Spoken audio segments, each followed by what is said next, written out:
오늘 마가복음 1장 1절부터 11절로 예수님이 시작하신 새로운 시대로 복음의 말씀을 선포하겠습니다. 오늘은 교회 달력으로 우리 영적인 달력이라 그러죠. 주현절 첫 번째 주일입니다. 주현절을 영어로 이피파니라고 그렇게 부릅니다. 이 이피파니라는 뜻은 그 현현 그리고 그 천명한다 이렇게 그런 뜻이 있습니다. 영어로는 manifestation이라고 그렇게 부릅니다. 그리고 이제 해마다 1월 6일 날 우리 동방교회들이라 그러죠. 이제 그리스 뭐 이런 쪽을 중심으로 해서 그걸 우리가 동방기독교라고 그러고 우리 이쪽 저희들은 이제 서방기독교라고 이제 부르죠. 그래서 그걸 우리가 동방정교회라 그러는데 동방정교회에서 동방교회에서는 오늘 1월 6일 날 이제 주연절을 시작을 하는데 이분들의 이제 그 행사 중에 하나가 십자가를 아주 찬 물속 그 바다나 연못 속에 집어 던집니다. 그리고 수영복만 입고 이 추운 날에 그 다이빙해서 들어가서 십자가 먼저 찾기 그런 행사를 진행하기도 합니다. 그리고 이제 주연절은 예수님의 세례를 기념하는 이제 주일로부터 시작을 해서 변화산 사건에서 이제 절정을 이룹니다. 그래서 우리가 말하는 사순절, 렌트가 시작되는 전날까지를 우리가 이제 주연절이라고 합니다. 금년에는 1월 7일 오늘부터 시작을 해서 2월 13일 우리가 말하는 사순절 제수요일 전날까지를 우리가 주연절이다 이렇게 부르고 있습니다. 마가복음 1장 1절 첫 말씀이 하나님의 아들 예수 그리스도의 복음의 시작이라 이렇게 증언하고 있습니다.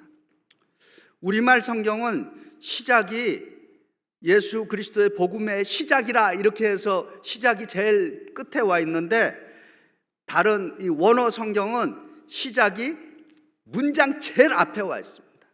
그러니까 우리말로 직역을 하면 시작이라 예수 그리스도의 복음 이렇게 표현할 수 있습니다. 근데 이 단어는 창세기 1장 1절에 태초에 하는 말과 똑같습니다. 그래서 많은 그 영어권에서 목회하시는 목사님들은 오늘 이제 이 본문으로 설교하실 때 많이 쓰는 제목이 있습니다. Fresh start, 신선한 출발, 혹은 뭐 new start, 새로운 출발 이런 걸로 그 영어권 목사님들은 이렇게 제가 이렇게 조사를 해보니까 그런 제목이 제일 많은 것을 보게 됐습니다. 근데 이제 마가복음 1장 1절에 이 시작이라고 하는 이 단어를 우리가 좀 더 깊게 묵상해 보면은 우리가 생각하는 것 이상의 깊고 여기에 개혁적인 의미가 있다라고 하는 것을 발견할 수 있습니다. 마가복음은 우리에게 이 시작, 이거는 단순히 2024년 신년이 시작되었다라고 하는 그러한 그 작은 시작이 아니라 예수 그리스도를 통해서 완전히 새로운 시대가 열렸다라고 하는 것을 선언하고 있는 것입니다. 성경은 예수님의 탄생을 기점으로 해서 구약과 신약으로 갈라지고 있습니다. 그리고 역사도 예수님의 탄생을 기점으로 BC, Before Christ와 그리고 예수님이 오신 이후 AD, 아노 다미니라고 그렇게 표현하죠. 주의 해로 구분되고 있습니다. 그런데 우리 인생도 마찬가지입니다. 우리가 예수님을 믿기 전 Before, BC가 있고 우리가 예수를 믿은 AD, 그 믿은 후가 우리의 삶도 나누어집니다. 사도 바울은 빌립보서 3장 7절과 8절에서 자기 자신이 예수를 믿기 전과 예수를 믿은 후 어떻게 달라졌는지를 빌립보서 3장 7절과 8절에 이렇게 고백하고 있습니다. 무엇이든지 내게 유익하던 것을 내가 그리스도를 위하여 다 해로 여길 뿐더러 또한 모든 것을 해로 여김은 내 주 예수 그리스도를 아는 지식이 가장 고상하기 때문이라. 내가 그를 위하여 모든 것을 잃어버리고 배설물로 여김은 그리스도를 얻기 때문이다, 이렇게 고백하고 있습니다.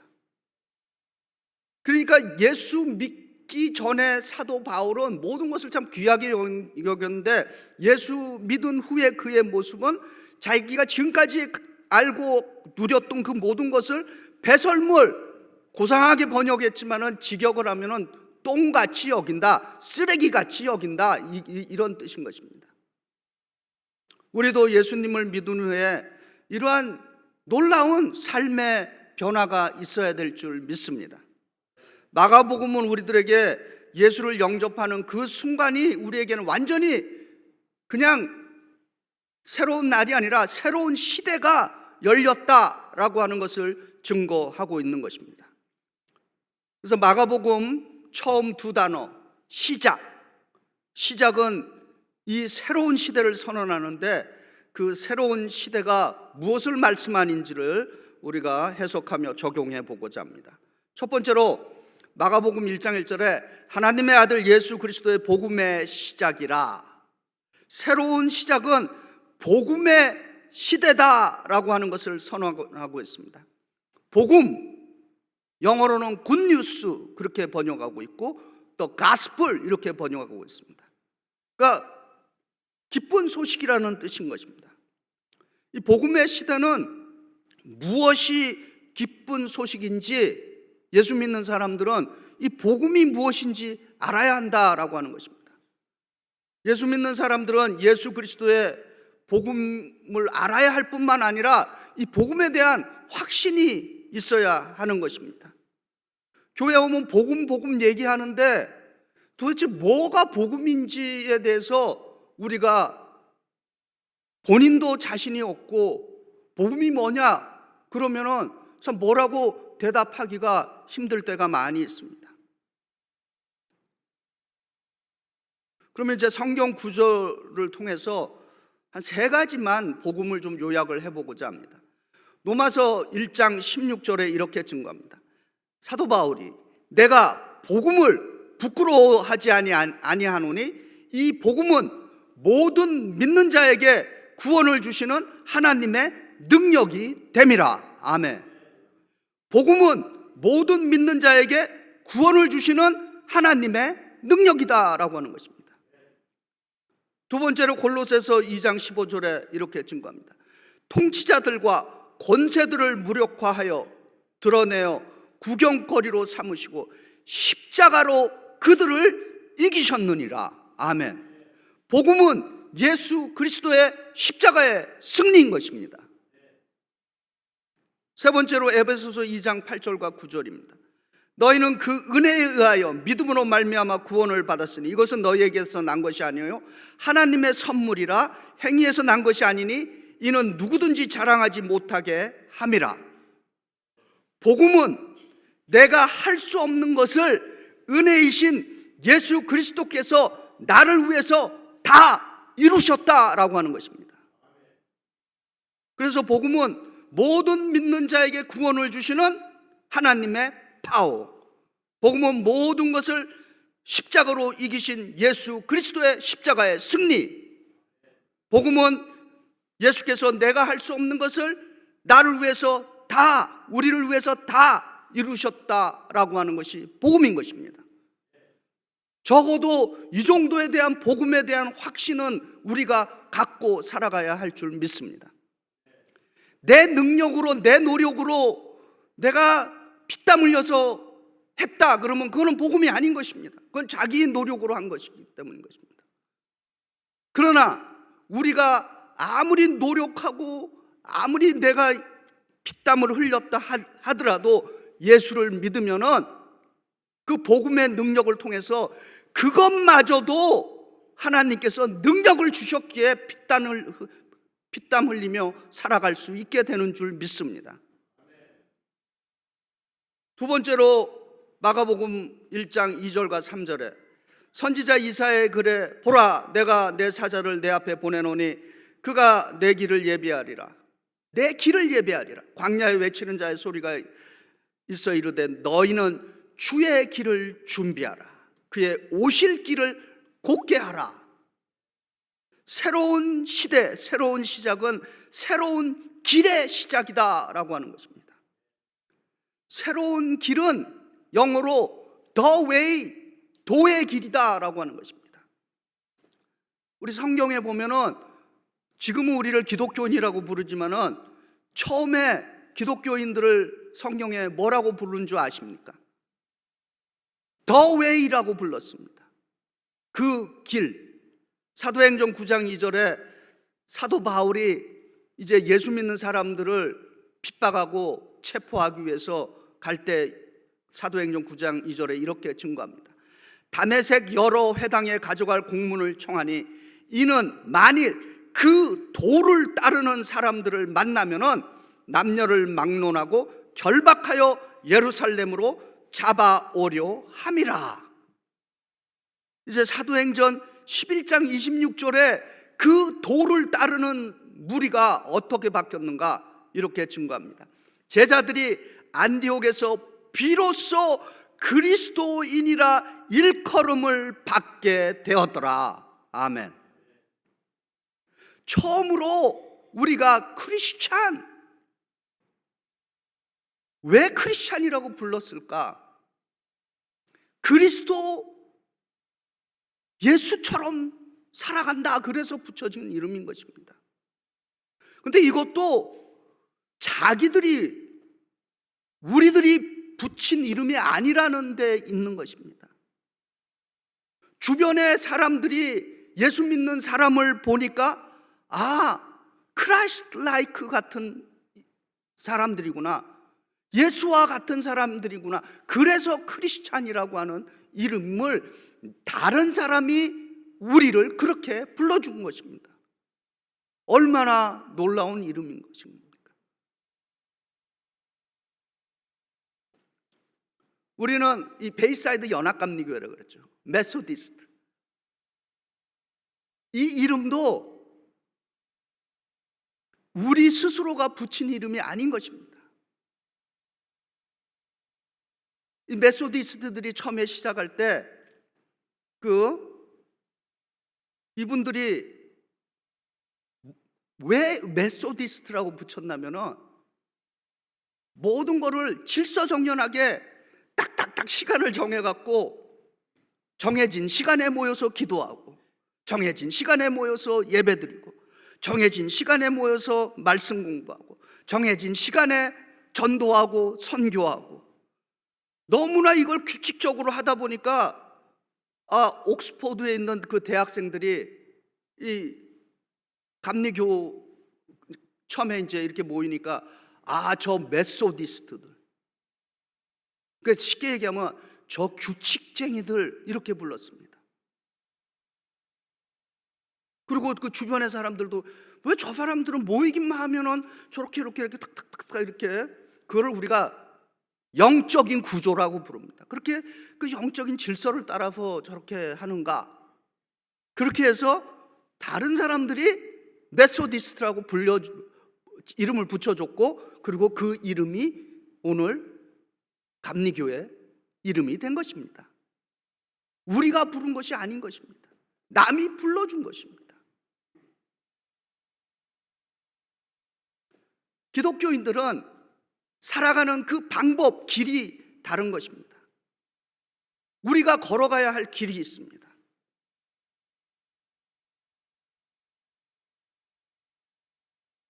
마가복음 1장 3절과 4절을 다시 읽어드립니다. 광야에 외치는 자의 소리가 있어 이르되 너희는 주의 길을 예배하라.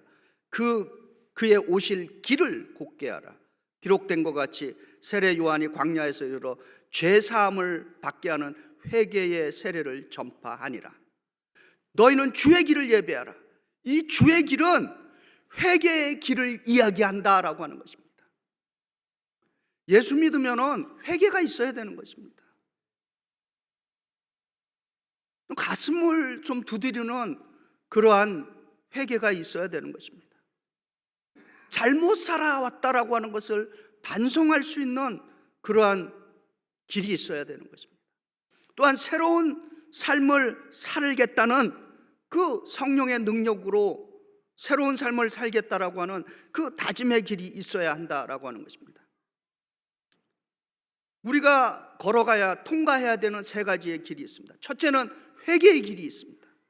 두 번째로는 회개 후 용서받은 자로서 구원의 확신의 길로 가는 것입니다. 세 번째로는 성숙한 길이며 계속해서 성화 성결의 길로 변화해 가는 거룩한 길이 있는 것입니다. 우리가 가는 신앙의 성숙한 길은 나 혼자 가는 길이 아니라는 것을 우리가 또한 기억해야 합니다. 이미 우리들의 믿음의 선배들이 앞서 가신 길이며 믿음의 동력자들과 함께 이 길을 가고 있다라고 하는 것입니다. 그래서 히브리서 12장 1절에 이렇게 증거합니다. 그러므로 우리에게 구름과 같이 허다한 증인들이 있으니 모든 무거운 것과 얽매이기 쉬운 죄를 벗어버리고 인내로서 우리 앞에 당한 경주를 함께 하자, 이렇게 증거하고 있는 것입니다. 그리고 영적으로 생각해 보시기 바랍니다. 우리가 가는 이 길 끝에 어떤 일이 있겠습니까? 우리가 가는 이 길 끝에는, 이 길 끝에 우리는 주님을 만나게 될 줄 믿습니다. 우리 복음성가에 그런 복음성가 있지 않습니까? 주님 다시 오실 때까지 나는 이 길을 가리라. 좁은 문 좁은 길 나의 십자가 지고 나의 가는 이 길 끝에서 나는 주님을 보리라. 영광의 내 주님 나를 맞아 주시리. 아멘. 세 번째로 마가복음 1장 10절에서 11절입니다. 곧 물에서 올라오실새 하늘이 갈라짐과 성령이 비둘기같이 자기에게 내려오심을 보시더니 하늘로부터 소리가 나기를 너는 내 사랑하는 아들이라 내가 너를 기뻐하노라 하시니라. 예수 그리스도의 복음의 시작이 나고 하는 이 새로운 시대의 새로운 시작은 성령의 시대이다 라고 하는 것을 선언하고 있는 것입니다. 성령께서 예수님께 임재하셨고 성령께서 내 사랑하는 아들이라고 선언해 주셨습니다. 지금 우리가 살고 있는 이 시대를 영적으로 뭐라고 그럽니까? 지금 우리는 성령의 시대를 살아가면서 이 성령의 시대에서 마지막을 향해서 가고 있는 것입니다. 예전에 하버드 대학교에서 아주 신학부에서 오랫동안 가르치고 은퇴하신 하비 콕스라고 하는 교수가 있습니다. 이분이 쓴 책 중에 유명한 책이 몇 권 있는데 그 중에 하나가 세속 도시예요. 세속 도시에서 사람들이 어떻게 살아가야 하는가, 이제 이런 것을 증거한 것이고, 이제 은퇴 후에 이분이 이제 또 책을 하나 썼습니다. 뭐냐면은 종교의 미래, 다른 말로 기독교의 미래를 이제 썼는데, 이분이 이 책에서 그 시대를 세 시대로 이렇게 구분을 했습니다. 첫 번째는 예수 그리스도와 예수님의 제자들이 시작한 신앙의 시대, 믿음의 시대다. 그게 첫 번째 시대고, 두 번째 시대는 콘스탄틴 대제, 우리 기독교를 공인했죠. 콘스탄틴 대제 이후에 믿음의 시대면서 동시에 교리와 신조의 시대다, 이렇게 구분을 했습니다. 그리고 마지막 시대는 뭔가? 성령의 시대다, 이렇게 구분을 했습니다. 이걸 우리가 구태여 신학자에게 물어볼 필요는 없습니다. 사실은 우리가 무슨 시대에 살고 있어요? 이미 성경은 우리들에게 예수 부활 이후 오순절 성령 강림으로 교회가 탄생함으로써 본격적으로 우리가 성령의 시대에 살고 있다라고 하는 것을 증거하고 있는 것입니다. 그래서 베드로는 오순절에 성령을 받고 구약 성경 요엘 2장 28절부터 29절을 인용해서 말씀을 선포합니다. 그 후에 내가 내 영을 만민에게 부어주리니 너희 자녀들이 장래 일을 말할 것이며 너희 늙은이는 꿈을 꾸며 너희 젊은이는 이상을 볼 것이며 그때 내가 또 내 영을 남종과 여종에게 부어 줄 것이라 이렇게 선포하고 있습니다. 성령을 하나님께서 모두에게 부어 주신다는 성령의 보편성을 약속해 주시는 본문인 것입니다. 우리 주 예수 그리스도께서 또 부활 후 승천하실 때 제자들에게 사도행전 1장 5절과 8절에서 요한은 물로 세례를 베풀었으나 너희는 몇 날이 못되어 성령으로 세례를 받으리라 하셨느니라. 오직 성령이 너희에게 임하시면 너희가 권능을 받고 예루살렘과 온 유다와 사마리아와 땅끝까지 이르러 내 증인이 되리라. 아멘. 그리고 오늘 본문 마가복음 1장 8절에도 세례 요한이 증언하고 있습니다. 나는 너희에게 물로 세례를 베풀거니와 그는 너희에게 성령으로 세례를 베푸시리라. 성령은 하나님의 약속인 것입니다. 성령은 하나님께서 이 시대를 살아가는 우리들에게, 예수 믿는 우리들에게 주신 약속인 것입니다. 그러나 이 약속을 아무에게나 주시는 것은 아니다라고 하는 것도 우리가 기억해야 하는 것입니다. 누가복음 11장 13절에 이렇게 증거합니다. 너희가 악할지라도 좋은 것을 자식에게 줄 줄 알거든 하물며 너희 하늘 아버지께서 구하는 자에게 성령을 주시지 않겠느냐. 아멘. 성령은 간절히 간구하는 사람, 간절히 사모하는 사람에게 예수 그리스도를 통해서 주시는 하나님의 주권적이면서 동시에 하나님의 약속인 것입니다. 성령을 사모하는 공동체 되시기 바랍니다. 우리는 이미 영이 다른 사람인 것입니다. 세상은 사람들, 믿지 않는 사람들은 사상들이 다르다 이런 걸로 이야기하는데 우리는 영이 다른 사람들인 것입니다. 왜 영이 다르냐? 사도 바울이 이렇게 증거하죠. 너희는 성령이 거하는 전인 줄 너희가 알지 못하느냐 이렇게 증거하고 있습니다. 오늘 말씀 요약합니다. 예수 그리스도의 복음은 새로운 시대가 우리에게 열렸다라고 하는 예수님의 포고문인 것입니다. 베드로전서 1장 12절에 이렇게 증거합니다. 이것은 하늘로부터 보내신 성령을 힘입어 복음을 전하는 자들로 이제 너희에게 알린 것이요 천사들도 살펴보기를 원하는 것이니라.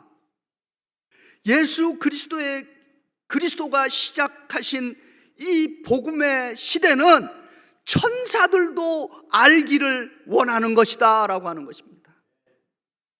천사들이 알기를 원하는 것을 오늘 우리가 알게 되었다라고 하는 것입니다. 얼마나 놀라운 특권인 것입니다. 복음이 무엇입니까? 예수 그리스도의 복음의 시대는, 새 시대는 복음의 시대이다 라고 하는 거 기억하시기 바랍니다. 성령의 도우심으로 복음을 깨닫고 복음을 누리는 은혜의 인생들이 되시기를 기도합니다. 예수 그리스도의 복음의 새 시대는 세상을 변화시키기 위해서 우리를 새로운 인생, 거룩하고 성숙한 삶의 길로 초대하시는 것입니다. 예수님이 부르시는 이 성결하고 성화되고 성숙한 삶의 길에 우리가 함께 동행할 수 있기를 결단하기를 바랍니다. 마지막으로 그 성숙한 삶의 길에서 예수님께서 머물고 임재한 성령님이 우리와 함께 하시고 동행하는 성령의 시대임을 기억하시기 바랍니다. 성령을 사모하고 성령 충만함을 갈망하고 성령의 열매가 풍성한 예수님의 복음의 제자, 거룩한 제자, 성결한 제자, 성화된 제자, 성숙한 제자, 성령의 열매를 맺는 제자가 되시기를 주의 이름으로 축원드립니다.